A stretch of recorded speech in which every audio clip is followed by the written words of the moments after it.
Islam bukan sekedar agama.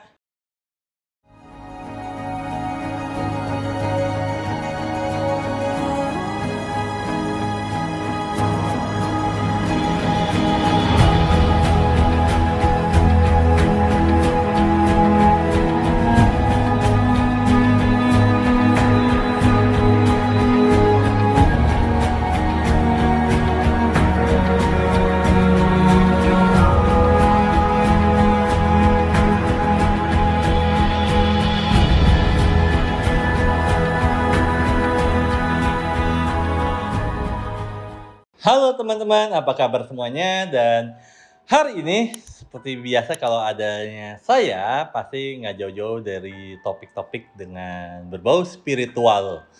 Nah, kali ini saya mau ngebahas sesuatu hal yang mungkin lebih deep atau sesuatu hal yang lebih dalam ataupun kalau bahasa-bahasa sains ya, sesuatu hal yang lebih ke akarnya atau ke jantungnya, yaitu adalah kita ngebahas tentang Islam. Nah, kira-kira Islam tuh agama atau jangan-jangan Islam tuh bukan agama ya nih teman-teman ya? Menarik juga ya kalau dipikirin seperti ini nih ya. Penasaran kan? Jangan di-stop videonya, jangan di-skip, karena kalau di-skip kalian nggak akan tahu poinnya seperti apa. Oke teman-teman, di sini Islam tuh saya itu membuat ada terbagi dua nih teman-teman. Nah, kalau secara penulisannya Islam ini itu selalu I besar, betul ya? Nah, sekarang itu saya membuat analogi dua nih. I besar sama I kecil. Jadi penulisan Islam dengan huruf I besar dan penulisan Islam dengan huruf I kecil. Nah, I kecil dan I besar ini terbagi lagi nih teman-teman nih. Terbagi dua. Nah, yang pertama adalah kelahiran jasad atau bisa dikatakan biological birth. Nah, yang kedua adalah psychological birth atau psychological birth ya, paling gampang bahasanya, gampang ya omongannya. Nah, di biological birth itu Islam yang dimana kita itu ibaratnya kayak dipakai baju nih teman-teman. Misalnya kita baik nih, kita dipakai baju. Masih dipakai baju apa? Dipakein sesuatu hal kayak misalnya kamu agamanya apa. Nah, contoh adalah sederhana nih teman-teman. Kalau teman-teman di keluarga ya Islam, pasti teman-teman lahir jadi orang Islam. Nah, sebaliknya juga nih teman-teman. Kalau misalkan teman-teman ada yang lahirnya di keluarga Katolik, kalian pasti akan jadi Katolik tanpa ada keinginan mau memilih agama apapun dan kalian pun juga nggak tahu nama kalian siapa, kelamin kalian itu apa. Yang dimana di biological birth itu ini yang sering saya ulang-ulang adalah kita itu kayak anak bayi, kita hanya tahu nangis. Jadi kalau nangis itu ada tidak nyaman, kalau dia anteng atau diem, ya pasti nyaman. Seperti itu, sesimpel itu teman-teman. Di biological birth. Nah, perbedaannya apa nih teman-teman sama di psychological birth? Nah, psychological birth, katakanlah kita itu kira-kira belajar agama itu dari umur berapa sih teman-teman? Mungkin saya pukul rata aja ya, biar gampang gitu ya. Mungkin di usia 3-4 tahun kita sudah dikenalkan agama. Nah, agama dikenalkan ke kita ini berdasarkan dari namanya doktrinasi nih teman-teman. Doktrinasi seperti apa? Contoh misalnya gini ya. Kamu Islam, kamu hanyalah percaya dengan agama Islam dan tidak ada agama lain. Halal, haram dan sebagainya itu munculnya di doktrinasi nih teman-teman. Mungkin teman-teman juga udah denger ya, udah pernah ngerti juga ya halal haram di kontennya saya juga. Nah, setelah doktrinasi ini muncul, lama-lama mulailah doktrinasi ini membuat kita menjadi pola pikir. Pola pikir seperti apa? Nah, pola pikir yang sederhana banget adalah kita akan diajarkan kayak gini. Benar dan salah. Contoh adalah saya ulangi lagi sekali lagi. Misalkan kayak udah yang paling terbaik itu adalah Islam. Karena yang lainnya tidak masuk surga dan tidak diridhoi sama Allah. Nah, sesudah seperti itu kan sudah yang namanya udah terdoktrinasi, sudah yang namanya dikasih tahu, udah mindset kita ada benar dan salah. Jadi kita diajarkan di versi doktrinasi ini adalah kiri dan kanan versus baik dan buruk, benar dan salah dan sebagainya, teman-teman. Nah, setelah dari benar dan salah, muncul lagi nih teman-teman nih. Teman-teman bisa lihat di gambar yang dimana tulisannya apa nih teman-teman nih? Pasti teman-teman, oh gitu ya tulisannya ya, gitu. Oh gitu ya. Nah, yang selanjutnya adalah rasis. Nah, ini yang salah satu yang paling bahaya nih teman-teman. Di antara yang lain ini salah satu yang paling bahaya adalah rasis. Rasisnya seperti apa nih teman-teman? Contohnya adalah misalnya gini, mungkin teman-teman yang pernah mengalami atau bahkan yang teman-teman masih mengalami hal yang ini. Misalkan gini, dan ini saya juga pengalaman saya pribadi juga ya teman-teman. Waktu itu saya sekolah negeri yang dimana kan ada yang Islam, ada yang Kristen, ada yang campur-campur ya agamanya. Yang dimana teman saya waktu itu menanyakan gini ke satu murid baru. Halo, namanya siapa? Bla bla bla bla. Endingnya dia nanya gini, kamu agamanya apa? Aku Kristen. Ih, kamu Kristen. Ih, dia kayak di sesuatu hal kayak di bener-bener yang namanya diberbedakan gitu loh maksudnya endingnya. Nah, sudah rasis seperti ini, sudah bener-bener yang kayak membeda-bedakan, endingnya yang paling bahaya adalah dari rasis adalah radikalisme. Nah, kalau udah radikal ini udah paling repot nih teman-teman. Kenapa paling repot? Karena gini, ujung-ujungnya kalau udah rasis radikal. Contohnya masih radikal apa? Maaf banget nih, maaf ya teman-teman yang mungkin yang agak gimana nih ya. Ini yang paling bahaya nih, yang kita mesti waspadai banget terhadap diri kita utama. Yang dimana nanti kita berperang atau berdebat atau bertengkar dan sebagainya mengataskan nama Allahu Akbar. Nah, ini yang paling bahaya. Kenapa? Karena di Islam ini pun juga tidak mengajarkan sesuatu hal yang berbau dengan peperangan dan sebagainya. Nah, kalau sudah sampai sini nih, bahaya banget, ujung-ujungnya menjadi kriminal, teman-teman. Oke, itu di bagian di psychological birth. Nah, di psychological birth ini teman-teman masih panjang nih perjalanannya. Jadi teman-teman jangan bosan dulu ya dengerin omongan saya ya. Oke, kita lanjut gambar selanjutnya. Nah, teman-teman di sini bisa melihat ada sebuah gambar yang menarik. Jadi kalau teman-teman mau screenshot atau mau ngambil gambarnya, it's okay. Karena ini gambar yang menurut saya mengedukasi sekali ya. Jadi kalau pertama kali kita lihat dari tulisan paling atas adalah agama sebagai sumber konflik, benar atau enggak nih teman-teman? Yes, kalau dilihat di gambar ini atau dilihat pada kenyataan, kebanyakan itu menjadi konflik agama. Kenapa?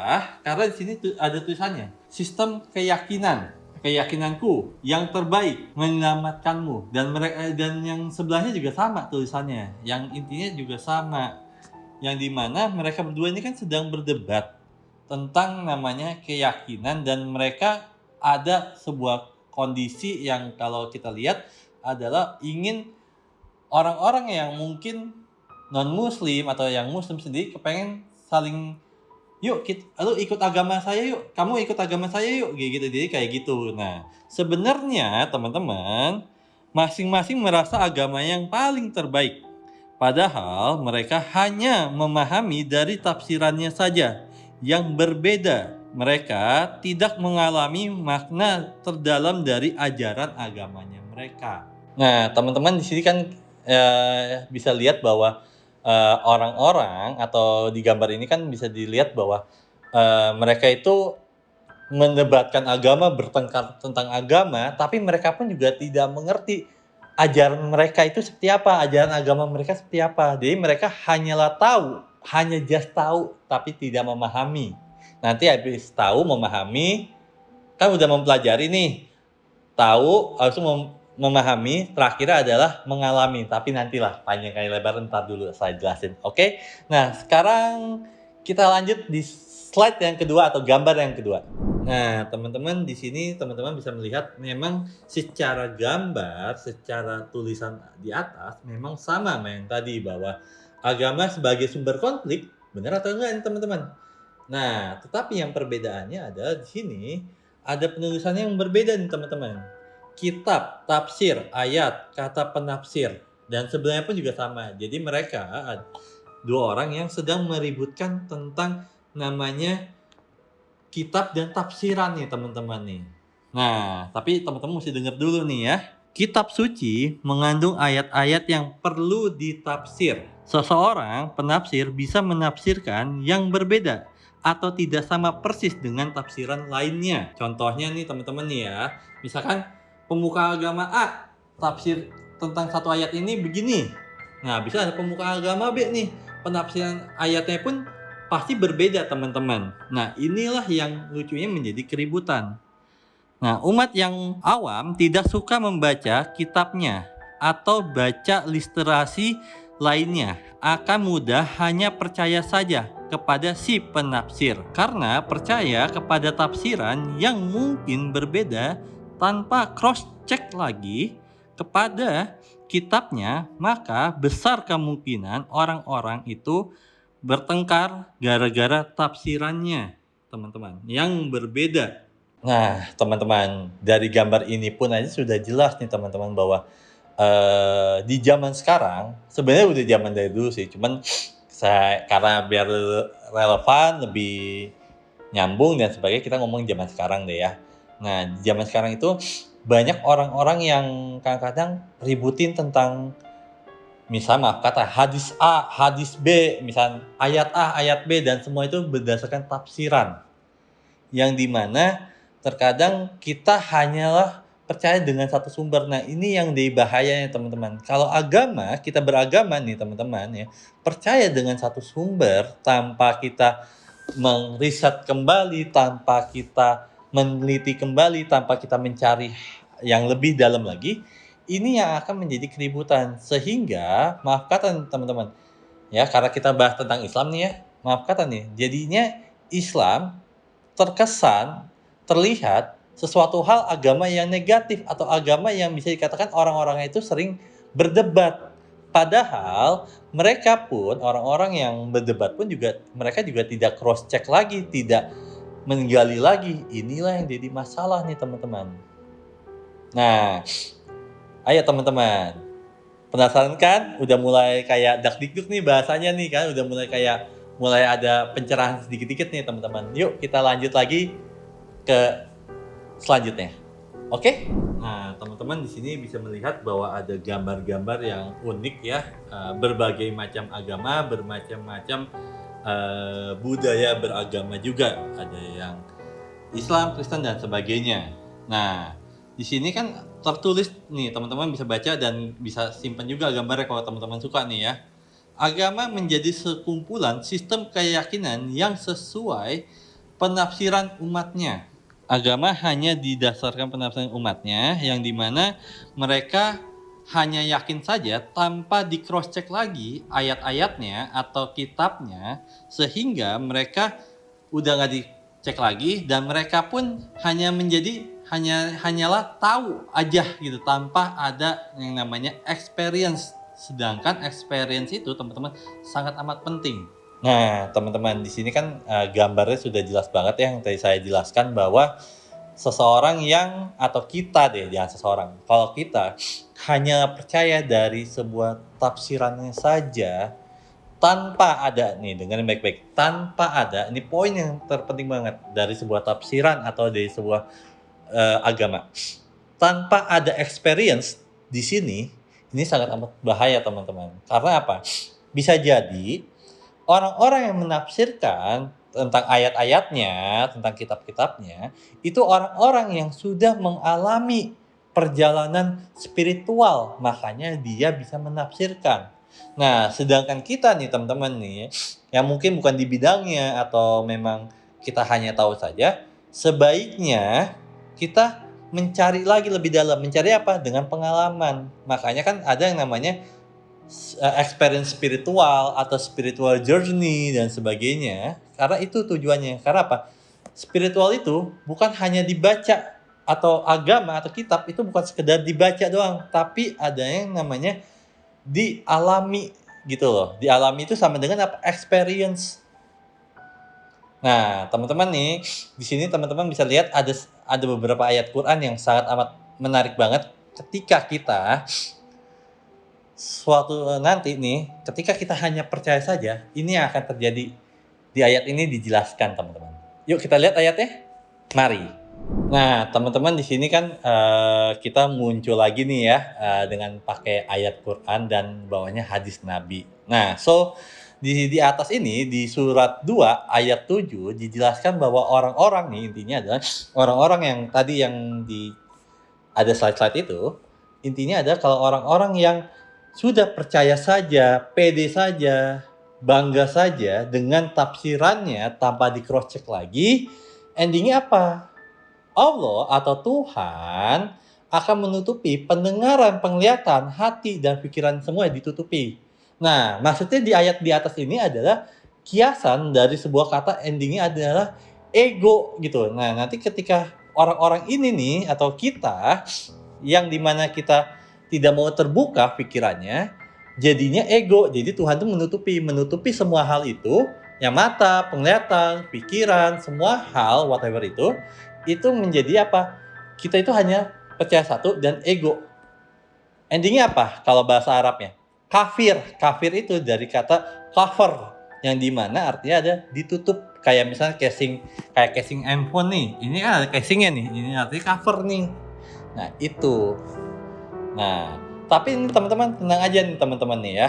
Nah, saya sedikit jelasin dulu nih ya. Di bawah ini di sini ada tulisan hadis Nabi nih teman-teman. Yang intinya adalah Allah mempunyai 70 hijab, yang dimana hijab per hijab itu akan ada lapisannya, yang dimana mesti dibuka. Nah, saya mau ngasih sebuah pengetahuan yang mungkin masih banyak teman-teman yang di sini yang masih keliru tentang namanya hijab dan jilbab. Oke. Jilbab itu sebenarnya budaya atau memang budaya Islam memakai jilbab. Nah, hijab sebenarnya kalau teman-teman nih ada yang pede banget pakai hijab, justru di hadis Nabi sendiri aja mengatakan hijab itu harus dibuka. Jadi janganlah pernah pakai hijab. Janganlah pede memakai hijab karena hijab itu ada sesuatu hal yang menutupi. Kalau bahasa di Arab itu artinya itu ada tirai-tirai yang menutupi. Makanya namanya ada hijab kolbu. Orang-orang bilang hijab kolbu pede bangga, sebenarnya bukan salah sih, cuman memang di situ pengetahuan yang tadi saya bilang, yang gambar-gambar slide sebelumnya, bahwa mereka itu pede dengan tafsirannya, mereka pede dengan apa yang mereka punya, apa yang mereka lakukan. Padahal mereka juga nggak ngerti juga bahasanya apa, artinya apa, esensinya apa. Nah, baik lagi nih, hijab itu artinya adalah sesuatu hal menutupi. Nah, jadi maka di hadis Nabi ini adalah yuk kita diajarkan ya hadis Nabi nih, Nabi diajarkan, diajak malah. Yuk kita membuka hijab kita, hijab kolbu kita dibuka. Sehingga udah terbuka, kita akan mulai dapat nih informasi-informasi baru, pengetahuan baru. Jadi kita udah nggak ada ego di sini. Dan kalau sudah nggak ada ego dan kita udah terbuka dengan pengetahuan baru, nah di situ ditulis bahwa wajahnya Tuhan itu berlapis-lapis, dalam arti hijab itu mesti dibuka untuk kita melihat wajahnya Tuhan, dalam tanda petik ya, wajah Tuhan ya di situ ya. Nah, ketika sudah terbuka semuanya, kita akan langsung bisa melihat Tuhan itu sendiri dalam tanda petik. Nah, makanya kan pada waktu itu ada satu ayat yang mengatakan bahwa Tuhan tuh Allah itu di atas cahaya di atas cahaya. Nah, itu maksudnya ketika hijab itu sudah terbuka, teman-teman. Yuk kita lanjut ke selanjutnya. Oke, teman-teman. Nah, di sini nih satu ayat yang sangat amat makhluk banget atau sangat yang menusuk diri kita. Nah, terutama buat kita semua dan terutama juga buat saya.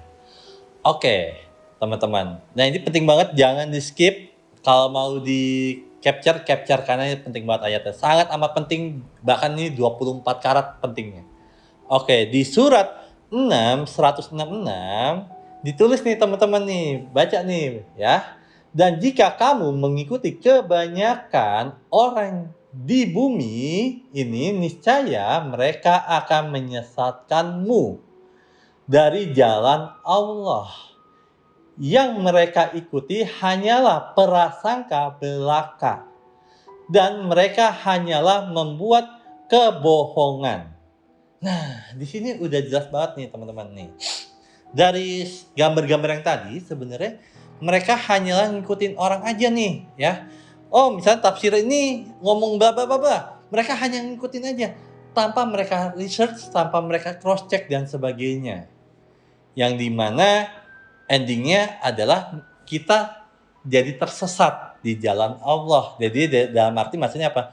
Kita itu benar-benar tersesat. Yang tadinya kita mau, misalnya katakanlah kita mau ke Bandung nih lewat tol Cipularang, malah kita ke tol yang mana? Kita nggak ke Bandung malah. Nah, ini akan menjadi menyesatkan. Karena apa? Kita hanya mengikuti orang yang melakukannya, kita hanya ikutin. Contoh banget ya, selain tadi hadis, ayat dan sebagainya, kita hanya ngikutin saja tanpa kita cross check. Tapi ini yang paling penting nih kalau di kehidupan nyata. Maaf nih teman-teman ya, maaf banget nih. Contoh maaf banget. Misalkan ada orang yang puasa Senin Kemis atau puasa Daud, ya kita ikutin orang aja. Yuk kita misalnya si A nih, si A nih puasa Senin Kemis nih atau puasa Daud nih ya, ayo kita ikutin, jebret. Tanpa kita ngerti maksudnya puasa Daud itu apa, puasa Senin Kemis apa, secara esensinya apa itu arti puasa dan sebagainya. Kita mengikuti, kita akan tersesat dengan jalan itu. Tapi bisa jadi nih teman-teman ya. Orang-orang yang sudah menjalankan puasa, orang-orang yang sudah melakukan mungkin puasa Daud dan sebagainya, bisa jadi mereka sudah menemukan jalannya. Sebenarnya intinya apa, poinnya apa, esensinya apa. Tapi juga bisa juga tidak. Jadi intinya jangan mengikuti kebanyakan orang lainnya. Nah, satu contoh lagi, maaf nih teman-teman ya. Oke, misalnya gini, kita wirid. Ada orang wirid nih terus-terusan nih 100 kali 1000 kali zikir dan sebagainya ya. Terus juga ada orang yang baca Quran terus-terusan dan sebagainya. Kita ngikutin aja. Nah, ini yang paling bahaya teman-teman. Karena apa? Kita mengikuti saja, bukan masalah mengikuti baik dan buruk tapi di sini. Tapi kita mengikuti tanpa kita cross check lagi poinnya apa, esensinya apa, gunanya buat apa dan sebagainya. Kita hanya ngikutin orang aja, misalnya misalnya baca surat Yasin 1000 kali buat ini ya. Kita ikutin aja, terus ikutin. Nah, ini akan menjadi sesat teman-teman. Kenapa? Kita nggak tahu maksudnya poinnya apa dan sebagainya. Sedangkan orang yang membagikan ke kita bisa jadi, saya ulangi lagi, bisa jadi mereka sudah mendapatkan sebuah experience-nya, pengalamannya. Sedangkan kita belum, jadi kita hanya ngikutin aja, ibaratnya latah lah gitu, tanpa kita cross check. Bisa jadi juga mereka yang melakukan juga belum tahu juga esensinya apa. Jadi, intinya adalah, yuk kita sama-sama bareng-bareng, bukan hanya mengikuti orang saja, atau mengikuti hadis, atau mengikuti ayat aja, tafsiran dan sebagainya, tapi kita juga mesti bisa meng-cross check, mencari tahu, meresearch, dan endingnya menjadi sebuah pengalaman gitu teman-teman. Oke teman-teman, kurang lebih udah ngerti ya di part ini ya. Yuk kita lanjut lagi. Oke teman-teman, nah, di sini ayat yang sangat amat penting juga nih teman-teman nih ya. Jadi di surat 3 ayat 7. Jadi kalau teman-teman yang mungkin punya teman atau punya keluarga yang suka berdebatkan tentang ayat atau agama dan kitab dan sebagainya, teman-teman bisa memahami dari konteks yang di surat 3 ayat 7 ini. Jadi endingnya teman-teman bisa menyikapi orang-orang seperti itu menjadi lebih bijaksana teman-teman. Jadi nggak ikut-ikutan debat nih teman-teman. Nah, di sini dijelaskan bahwa ada 3 ya, mukamat, muktasabiat, sama takwilnya. Nah, mukamat seperti sebuah ayat yang dimana ayat itu yang mungkin bisa dikatakan gampang dicerna dan esensinya juga gampang. Nah, tapi juga ada ayat yang mutasabiat yang tidak terang maknanya. Masih tidak terang maknanya apa sih? Yang tadi kan mukamat itu kan yang terang maknanya. Misalnya ayatnya A, dibaca A, ya udah seperti A. Nah, mutasabiat itu enggak. Jadi ayat yang dimana tulisannya A, tapi ada esensi, ada inti yang terdalam dari satu ayat itu. Contoh ya, mungkin pernah ada satu kisah Nabi Umar gitu ya, yang dimana kan kalau pernah dengar satu ayat yang mengatakan bahwa potong tangannya orang-orang yang mencuri ya, mau laki mau perempuan potong tangannya. Nah, tapi kalau mukamat membaca seperti itu, orang-orang yang mukamat hanya orang-orang yang membaca secara plek-plekan seperti itu, orang-orang itu akan berpikir atau kita akan berpikir bahwa oh, Islam sadis ya, motong tangan jebret selesai. Nah, tapi kalau mutasabiat di cerita itu atau di ayat itu menjelaskan Umar memotong tangan maksudnya bukan berarti literally tangan dicepret potong, tidak. Tapi melainkan dipotong tangan adalah dibatasi pergerakannya. Nah, kalau zaman sekarang ada namanya penjara nih teman-teman. Nah, tapi kalau zaman dulu ada namanya disekep atau dimasukkan ke ruang bawah tanah. Nah, seperti itu juga dengan ayat yang saya bilang tadi nih, yang mutasabiat. Jadi, mutasabiat itu kayak kita ngupas bawang. Jadi, layer per layernya kita potong, kita kupas sampai ke titik endingnya. Nah, ketika udah ke titik endingnya, muncul namanya takwil. Takwil ini adalah sesuatu experience. Jadi nggak cuma kita baca aja nih teman-teman nih yang saya udah jelasin tadi nih. Bukan kita baca Quran aja nih, bukan baca ayatnya aja nih, tafsirannya bukan. Bukan baca literasinya aja, tapi mendapatkan sebuah experience dari ayat per ayat. Nah, orang-orang kebanyakan teman-teman selalu mencari takwil untuk membenarkan dirinya. Nah, ini yang jadi masalah. Ini yang bahaya, teman-teman. Makanya ketika teman-teman udah tahu konsep ini, jadi tidak harus untuk didebatkan. Nah, teman-teman bisa lihat lagi nih di sini nih. Gambar yang berbeda lagi nih. Kalau tadi kan ayat nih. Kalau gambar ini berbeda lagi nih. Kitab, mukamat, dan tafsir. Nah, yang tadi saya bilang tadi. Di sini, mukamat itu sebuah tafsir. Jadi kalau tafsirnya A aja gitu. Tanpa mereka meng-cross check lagi. Tanpa mereka menggali lagi. Tanpa mereka kupas bawang lagi. Nah, kitab mutasabiat atau ayat mutasabiat ya. Ayat mutasabiat itu takwil. Yang dimana selain kita udah ngupas bawang ya. Ibaratnya perubahan ngupas bawang. Udah tahu esensinya. Mulailah di esensi itu muncullah sebuah experience atau pengalaman. Nah, makanya Tuhan pernah ngomong atau Allah pernah ngomong bahwa experience itu dibagikan sesuai dengan umat-umatnya. Dalam arti misalnya perumpamannya gini ya, perumpamaan gampang ya. Anak SD, anak SMP ya. Experience atau pengalaman anak SD sama anak SMP itu kan jelas berbeda ya. Bukan siapa yang lebih tinggi, siapa yang lebih rendah, bukan, tapi sebuah pengalaman. Nah, pengalaman ini nih teman-teman nih, di kejadian nyata saat ini menjadi sebuah masalah. Padahal experience atau pengalaman ini sebenarnya tidak bisa dimasalahkan. Karena apa? Ya tergantung Allah mau ngasihnya experience-nya begitu ya begitu, experience-nya begini. Jadi setiap orang dikasih experience yang berbeda-beda. Apa tujuannya? Buat mereka untuk belajar, untuk mereka lebih bijaksana melihat sebuah experience atau pengalaman orang yang berbeda, teman-teman. Intinya seperti itu, mukamat sama muktasabiat dan takwil. Nah, teman-teman di sini teman-teman bisa melihat nih ya dari gambar yang selanjutnya ya, yang dimana ayat mukamat ini menjadi tafsir kan, karena ayat mukamatnya tafsir menjadi tafsir, kepercayaan menjadi eksklusif. Maksudnya apa? Nah, jadi sesuatu hal yang kita hanyalah percaya saja sehingga kita tidak mau menggali lagi dan sebagainya menjadi eksklusif. Nah, inti dari psychological birth adalah orang-orang psychological birth itu yang tadi saya bilang doktrinasi menjadi rasis menjadi teroris dan sebagainya, radikal maksudnya.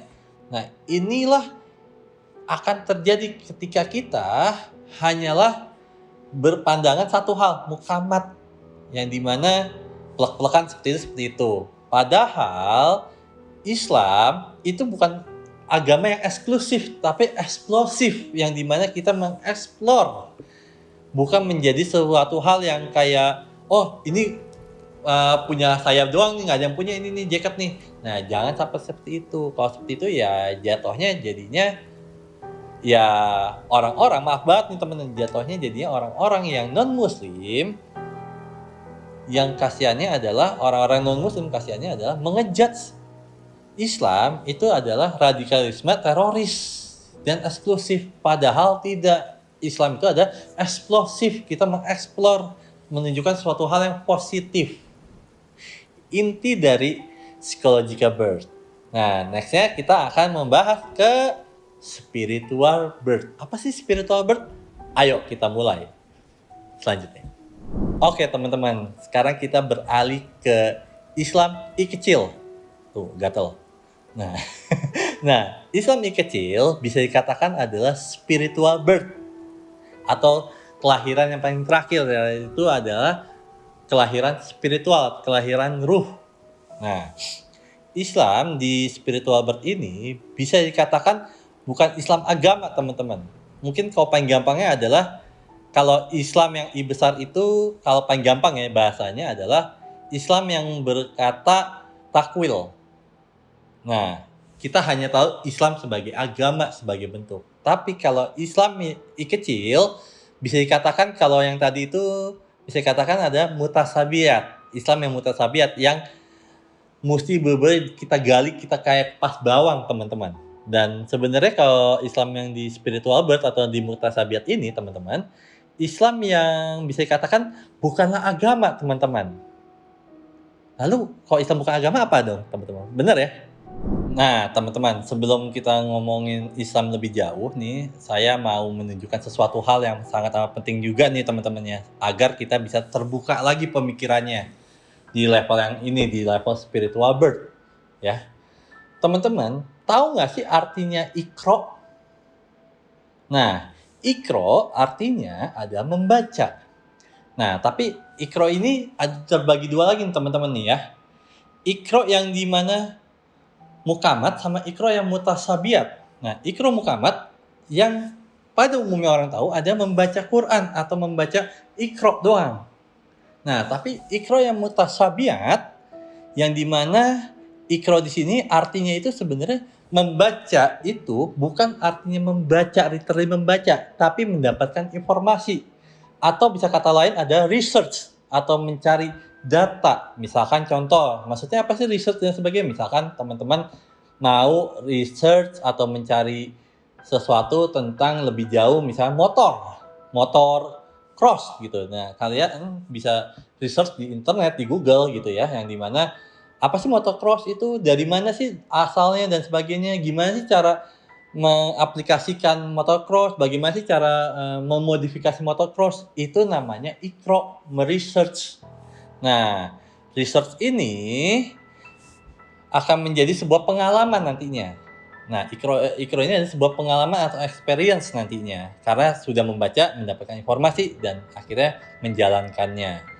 Nah, bisa juga sebenarnya Iqra ini kalau kita tarik sedikit ya, tapi saya nggak ngomong jelas panjang kali lebar dulu di sini nih. Iqra ini kalau di segi Islamnya, Islam tasawuf, artinya itu membaca sesuatu hal kehadiran Tuhan, membaca tanda-tanda Tuhan, meresearch atau mencari data tanda-tanda Tuhan, bukan mencari Tuhan gimana-gimana ya, tapi mencari di mana, dalam jiwa, dalam hati nurani kita. Bisa dikatakan kita bisa melihat Tuhan itu yang waktu saya pernah jelasin di alam ilahiyah gitu, yang dimana kita bisa merasakan Tuhan, bisa melihat keadaan Tuhan. Nah, itu sebenarnya Iqra di tasawuf, tapi kita nggak ngomong tasawuf lebih jauh, teman-teman, karena nanti akan lebih bingung, teman-teman. Oke, nah, teman-teman udah tahu kan Iqra itu intinya adalah research atau mendapatkan informasi. Nah, baru nih teman-teman kalau udah ngerti Iqra, baru kita lanjut lagi, apa itu Islam sih, artinya dan sebagainya, maknanya apa sih, bukan artinya aja tapi maknanya apa sih. Yuk kita lanjut slide selanjutnya. Nah, teman-teman nih ya, di sini itu sebuah poin dari I kecil. Jadi ini sebuah poin yang dari I kecil.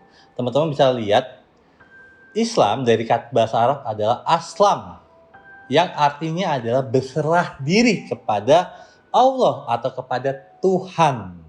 Yang dimana di sini dikatakan bahwa Islam ini bukan agama, teman-teman. Nah, tapi gimana untuk lebih yakin atau lebih memahami masa Islam bukan agama nih? Yuk kita next ke ayat selanjutnya. Nah, teman-teman, ini sangat amat penting banget nih ya di chapter ini atau di konten ini satu ayat yang sangat amat penting ya di I kecil yang dimana surat 3 ayat 19 yang dijelaskan bahwa agama yang diridhoi Allah itu adalah agama yang tulus ikhlas menjalankannya. Jadi teman-teman bisa lihat nih tulisan dimerahin ini, di atasnya itu ada tulisannya ada aslam. Nah di sini dijelaskan bahwa di Quran pun menjelaskan agama yang terbaik pun, agama yang diridhoi Allah pun bukanlah agama secara simbolik atau secara bentuk itu Islam, tapi agama yang dimana orang-orang yang berserah diri kepada Tuhannya itu juga termasuk Islam. Contoh paling sederhana nih teman-teman ya. Teman-teman pernah nggak sih punya teman yang non-muslim yang dimana dia bisa kalau kita ketemu sama dia nih, pengalaman saya juga pernah ngalamin kayak gini, ketemu dia ini, hati saya itu damai dan melihat dia itu berserah diri kepada Tuhannya, menjalankan perintahnya dan sebagainya. Nah, orang-orang yang seperti ini, orang-orang yang non-muslim yang karakter seperti ini, itu juga termasuk Islam. Tapi Islamnya I kecil, yang dimana bukan Islam secara bentuk, tapi Islam secara behavior atau secara perilakunya. Nah, intinya adalah orang yang non-muslim bisa menjadi Islam selama dia berserah diri pada Tuhannya. Nah, kalau teman-teman nih, saya sedikit lagi flashback ya. Kalau teman-teman melihat ayat ini di Quran kalian, tulisannya katanya Islam. Nah, Islam ini kalau teman-teman beberapa orang yang baca nih ya, itu bisa dikatakan ayat-ayat yang mukamat, yang dia hanya tahu seperti itu. Tapi dia nggak ngupas bawang. Nah, tapi kalau saya yang buat nih ayat seperti ini, yang Arabnya saya ganti menjadi berserah diri atau tulisan tafsiran saya ganti berserah diri, itu sebenarnya ayat-ayat yang mutasabiat, yang tidak terang maknanya, tapi benar-benar mesti dikupas, benar-benar mesti jadi research. Ini ayat yang pertama teman-teman. Yuk kita ayat keduanya yuk, biar lebih jelas lagi yuk, Islam itu apa sih? Nah teman-teman nih ya, di sini di surat 10 ayat 105, nah ini bisa dikatakan surat ayat yang bisa dikatakan mukamat atau mutasabiat, tapi kita ngebahas mutasabiat ya, karena mukamat teman-teman udah ngerti seperti apa. Nah, di sini kan dijelaskan bahwa ayat ini mengatakan bahwa hadapkan kamu ke agama tulus dan ikhlas menjalankannya. Nah, di sini artinya apa? Islam tadi, aslama tadi, berserah diri kepada Tuhannya, yang dimana ketika kita memilih agama, dan kita harus tulus ikhlas menjalankannya. Jadi di Quran ini pun juga dijelaskan, di ayat ini pun bukan masalah agamanya Islam, bukan agama Kristen dan sebagainya. Tapi Quran ini menjelaskan bahwa udah kamu hadapkan ke muka kamu ke agama terus ikhlas menjalankannya. Dan kita harus terus ikhlas menjalankan agama itu yang kita pilih, intinya seperti itu. Nah, maksudnya janganlah kamu menjadi orang yang musyrik, maksudnya adalah, intinya adalah orang yang musyrik itu kan, ya teman-teman tahu sendirilah, kalau mungkin teman-teman yang kurang begitu memahami arti musyrik sendiri, teman-teman bisa lihat konten musyrik 24 karat di sini nih. Nah intinya adalah di ayat-ayat ini tadi dan ini adalah Islam itu bukanlah agama di versi I kecil, atau bisa bahasa lain ada mutasabiat.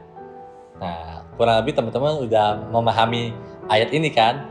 Gimana kalau kita lanjut ke slide selanjutnya? Oke? Nah, teman-teman nih yang saya cintai, yang saya hormati, ada ayat satu lagi nih yang benar-benar mempertebal sebuah arti dari Islam itu sendiri.